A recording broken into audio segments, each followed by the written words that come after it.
Donald Trump's son Eric said on Fox News last night that he's loving the Democrats being upset about Trump's racist language.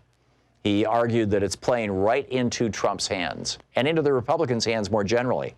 So the question that, I'm asking, and I ask of you as well, is it true that Democrats reacting to Trump's new radicalized version of the old Nixon era love it or leave it? And I'm not sure that Nixon himself ever actually said that, but that was the popular bumper sticker during the Vietnam War era in the late 60s and early 70s was, America, love it or leave it. This was the right-wing meme. Is this going to lead to a massive shift among white and Hispanic voters toward the GOP? And I'll fill you in on the Hispanic voters part of that in just a moment. Or will Trump's racism finally backfire on the Republican Party 50 years after Nixon rolled out the Southern strategy? We asked this question this morning on Facebook and on Twitter, and getting a lot of responses. I'm wondering what your thoughts are.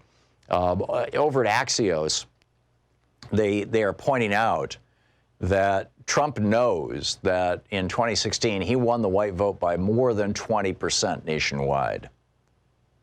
And so what he's trying to do is crank out that white vote and raise it up to like 30% by activating white evangelicals, by making offensive racist comments, all this kind of stuff. This is a guy who watches Fox News, and he knows that AOC and the squad are catnip to these old white voters. This is the phrase that Mike Allen's using over at Axios, and especially men.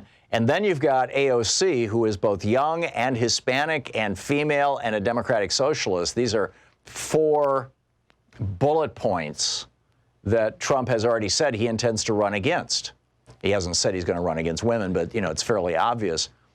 And he thinks he did better than Mitt Romney among Hispanic voters because many Hispanics, many people who are of Hispanic ancestry in this country, Central and South American ancestry, are 2, 3, 4, 5 generations removed from immigration. And they're not feeling like some kind of group identity with people who are trying to get into the country.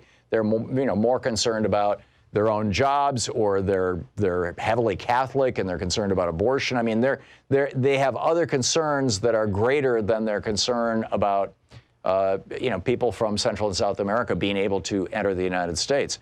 And Trump is working very aggressively to activate those folks. And in fact, Axios sat in on a focus group in Michigan where, now this is white swing voters, agreed with Trump on immigration. And then Carlos Alguera, he's a political scientist at UC Davis, said that, white Democrats with high levels of racial resentment, white Democrats with high levels of racial resentment are likely to vote Republican. And so what Trump is doing is he's trying to, get those white Democrats who have, who are basically racist. I mean, racial resentment is a nice academic way of saying this.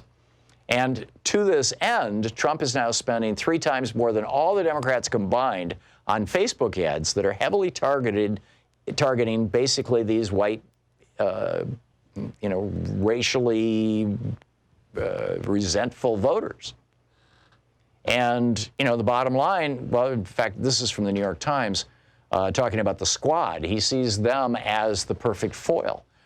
He says, this is from the New York Times, Trump has told aides that he is pleased with the Democratic reaction to his attacks, boasting that he is marrying Pelosi and the Democratic Party to the squad, and that this is going to be his electoral strategy. And this is something, I've shared this story a number of times on this show, but on this program, but if you're just tuning in, I'll very quickly. Years ago, Louise and I took a writing course from Robert McKee. Robert McKee is just a famous guy in Hollywood in screenwriting circles, and taught all kinds of actors and screenwriters whose names you would recognize how to write.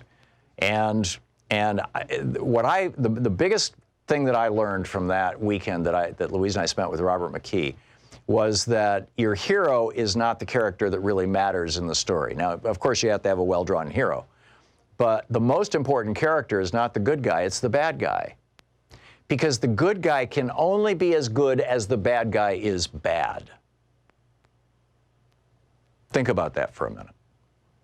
If Lex Luthor was not written into Superman, if Superman didn't face an existential threat, somebody almost more powerful or arguably able to destroy him, then Superman comics would be incredibly boring. Oh, he stopped a bank robbery. Okay, he stopped a 7-Eleven from being robbed. So what, right?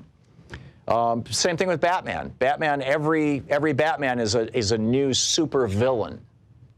The Bond movies, right? Goldfinger, right? I mean, just think about the Bond villains. It's always the villain is what makes the good guy good. And so what Trump is doing here, and Eric Trump was bragging about this on Fox News last night, and my question to you is, do you think it's going to work? What Trump is doing here is he is saying, these people are so evil. They are, and I alone can save you. That he is the great white hope. He is he is the savior of white people.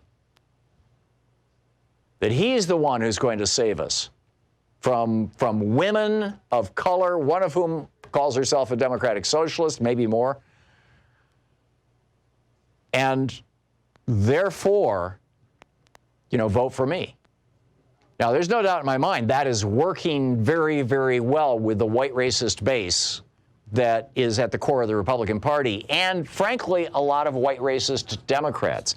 The bigger question is, will it be enough? Will Trump win on racism or not? And, I think this is an open question, frankly. I honestly don't know the answer to it.